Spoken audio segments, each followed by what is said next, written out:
हमारा स्वभाव नहीं है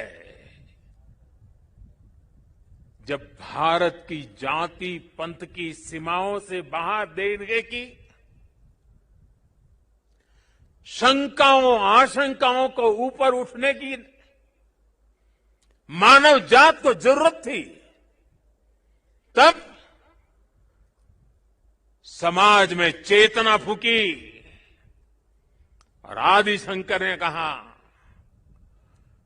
न मे मृत्यु शंका न मे जाति भेद, यानी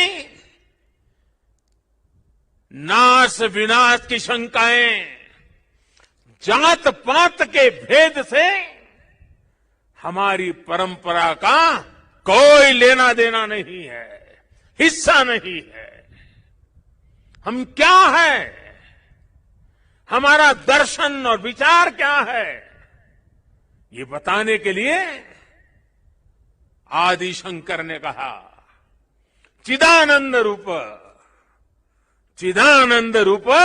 शिवोहम शिवोहम, चिदानंद रूप शिवोहम शिवोहम, अर्थात आनंद स्वरूप शिव हम ही है। जीवत्व से ही शिवत्व है। और अद्वैत का सिद्धांत, कभी कभी अद्वैत के सिद्धांत को समझाने के लिए बड़े बड़े ग्रंथों की जरूरत पड़ती है। मैं तो इतना विद्वान नहीं हूं, मैं तो सरल भाषा में अपनी बात समझता हूं और मैं इतना ही कहता हूं, जहां द्वैत नहीं है वही तो अद्वैत है।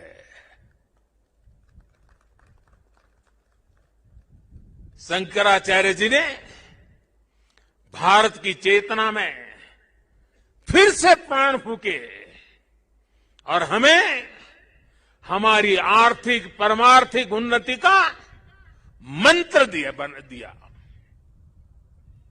उन्होंने कहा, ज्ञान विहीन, देखिए ज्ञान की उपासना क्या महिमा हमारा कितना महत्व रखता है। ज्ञान विहीन सर्वमतेन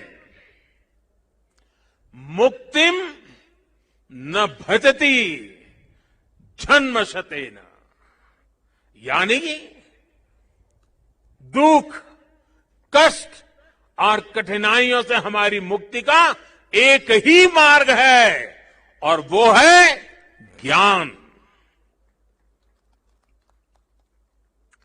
भारत की ज्ञान की, विज्ञान और दर्शन की जो कालातीत परंपरा है, उसे आदि शंकराचार्य जी ने फिर से पुनर्जीवित किया, चेतना भर दी। साथियों, एक समय था जब अध्यात्म को, धर्म को केवल रूढ़ियों से जोड़कर, कुछ ऐसी गलत मर्यादा और कल्पनाओं में जोड़कर देखा जाने लगा था। लेकिन भारतीय दर्शन तो मानव कल्याण की बात करता है, जीवन को पूर्णता के साथ, होलिस्टिक अप्रोच के साथ, होलिस्टिक वे में देखता है। आदि शंकराचार्य जी ने समाज को इस सत्य से परिचित कराने का काम किया। उन्होंने पवित्र मठों की स्थापना की, 4 धामों की स्थापना की, 12 ज्योतिर्लिंगों का पुनर्जागृति का काम किया। उन्होंने सब कुछ त्याग कर देश, समाज और मानवता के लिए जीने वालों की एक सशक्त परंपरा खड़ी की। आज उनके अधिष्ठान भारत और भारतीयता का एक प्रकार से संबल, पहचान बने हुए हैं।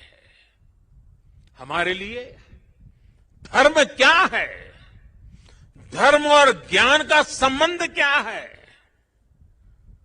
और इसीलिए तो कहा गया है अथा तो ब्रह्म जिज्ञासा, अथा तो ब्रह्म जिज्ञासा।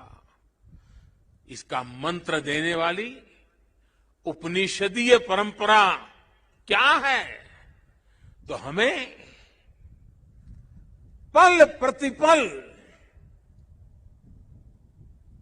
प्रश्न करना सिखाती है। और तभी तो बालक नचिकेता यम के दरबार में जाकर के यम की आंख में आंख मिलाकर के पूछ देता है, यम को पूछ देता है, व्हाट इज डेथ? मृत्यु क्या है बताओ। प्रश्न पूछना, ज्ञान अर्जित करना, अथा तो धर्म जिज्ञासा। हमारी इस विरासत को हमारे मठ हजारों सालों से जीवित रखे हुए हैं, उसे समृद्ध कर रहे हैं। संस्कृत हो, संस्कृत भाषा में वैदिक गणित जैसे विज्ञान हो, इस मठों ने, हमारे शंकराचार्य की इस परंपरा ने इन सब का संरक्षण कर पीढ़ी दर पीढ़ी मार्ग दिखाने का काम किया है। मैं समझता हूं आज के इस दौर में आदि शंकराचार्य जी का सिद्धांत और ज्यादा प्रासंगिक हो गए हैं। साथियों, हमारे यहां सदियों से 4 धाम यात्रा का महत्व रहा है। 12 ज्योतिर्लिंग के दर्शन की, शक्तिपीठों के दर्शन की, अष्टविनायक जी के दर्शन की, ये सारी यात्रा की परंपरा, ये तीर्थाटन हमारे यहां जीवन काल का हिस्सा माना गया है। ये तीर्थाटन हमारे लिए सिर्फ सैर सपाटा पर्यटन भर नहीं है, ये भारत को जोड़ने वाली, भारत का साक्षात कराने वाली एक जीवंत परंपरा है। हमारे यहां हर किसी को, कोई भी व्यक्ति होगा, उसकी इच्छा होती है कि जीवन में कम से कम एक बार 4 धाम जरूर हो लें, 12 ज्योतिर्लिंग का दर्शन जरूर कर ले, मां गंगा में एक बार डुबकी जरूर लगा दे। पहले हम घर में बच्चों को शुरू से ही सिखाते थे, परंपरा थी। बच्चों को घर में सिखाया जाता था, सौराष्ट्रे सोमनाथ श्रीशैले मल्लिकार्जुनम, बचपन में सिखाया जाता था। 12 ज्योतिर्लिंग का ये मंत्र घर बैठे बैठे एक बृहत भारत का, विशाल भारत का हर दिन यात्रा करा देता था। बचपन से ही देश के इस अलग अलग हिस्सों से जुड़ाव एक सहज संस्कार बन जाता था। ये आस्था, ये विचार पूरब से पश्चिम तक, उत्तर से दक्षिण तक भारत की एक जीवित इकाई में बदल देता है। राष्ट्रीय एकता की ताकत को बढ़ाने वाला एक भारत श्रेष्ठ भारत का भव्य दर्शन सहज जीवन व्यवस्था का हिस्सा था। बाबा केदारनाथ के दर्शन करके हर श्रद्धालु एक नई ऊर्जा लेकर जाता है। साथियों, आदि शंकराचार्य की विरासत को, इस चिंतन का आज देश अपने लिए एक प्रेरणा के रूप में देखता है। अब हमारी संस्कृति के, हमारी इस विरासत को, आस्था के केंद्रों को इसी गौरव भाव से देखा जा रहा है जैसा देखा जाना चाहिए था। आज अयोध्या में भगवान श्री राम का भव्य मंदिर पूरे गौरव के साथ बन रहा है। अयोध्या को उसका गौरव सदियों के बाद वापस मिल रहा है। अभी 2 दिन पहले अयोध्या में दीपोत्सव का भव्य आयोजन और पूरी दुनिया ने उसे देखा है। भारत का प्राचीन सांस्कृतिक स्वरूप कैसा रहा होगा, आज हम इसकी कल्पना कर सकते हैं। इसी तरह उत्तर प्रदेश में ही काशी का भी कायाकल्प हो रहा है। विश्वनाथ धाम का कार्य बहुत तेज गति से अब तो पूर्णता की तरफ आगे बढ़ रहा है। बनारस में सारनाथ, नजदीक में कुशीनगर, बोधगया, यहां सब जगह पे एक बुद्ध सर्किट के अंतर्राष्ट्रीय पर्यटन को आकर्षित करने के लिए, विश्व के बुद्ध के भक्तों को आकर्षित करने के लिए एक बहुत तेजी से काम चल रहा है। भगवान राम से जुड़े जितने भी तीर्थ स्थान हैं, उनको भी जोड़ करके एक पूरा सर्किट बनाने का काम भी आज चल रहा है। मथुरा वृंदावन में भी विकास के साथ साथ यहां की शुचिता, पवित्रता को लेकर संतों की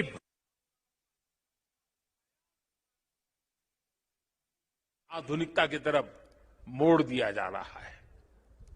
इतना सब आज इसलिए हो रहा है क्योंकि आज का भारत आदि शंकराचार्य जैसे हमारे मनीषियों के निर्देशों में श्रद्धा रखते हुए, उस पर गौरव करते हुए आगे बढ़ रहा है। साथियों, इस समय हमारा देश आजादी का अमृत महोत्सव भी मना रहा है।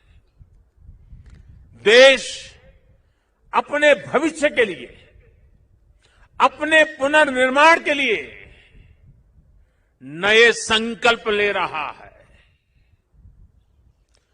अमृत महोत्सव के इस संकल्पों में से आदि शंकराचार्य जी को हम एक प्रकार से अपनी बहुत बड़ी प्रेरणा के रूप में देख सकते हैं। अब देश अपने लिए बड़े लक्ष्य तैयार करता है। कठिन समय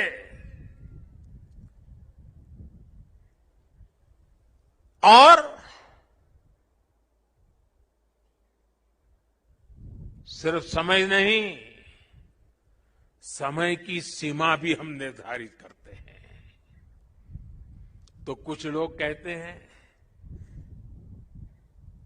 कि इतने कम समय में ये सब कैसे होगा। कभी कभी लोग ये भी कहते हैं, अरे यार होगा भी कि नहीं होगा। और तब मेरे भीतर से एक ही आवाज आती है, 130 करोड़ देशवासियों की आवाज मुझे सुनाई देती है और मेरे मुंह से यही निकलता है, एक ही बात निकलती है, समय के दायरे में बंधकर भयभीत होना अब भारत को मंजूर नहीं है। आप देखिए, आदि शंकराचार्य जी को छोटी सी आयु थी, घर बार परिवार छोड़ दिया, सन्यासी बन गए। कहां केरल का कालड़ी और कहां केदार, कहां से कहां चल पड़े, सन्यासी बने। बहुत ही कम आयु में इस पवित्र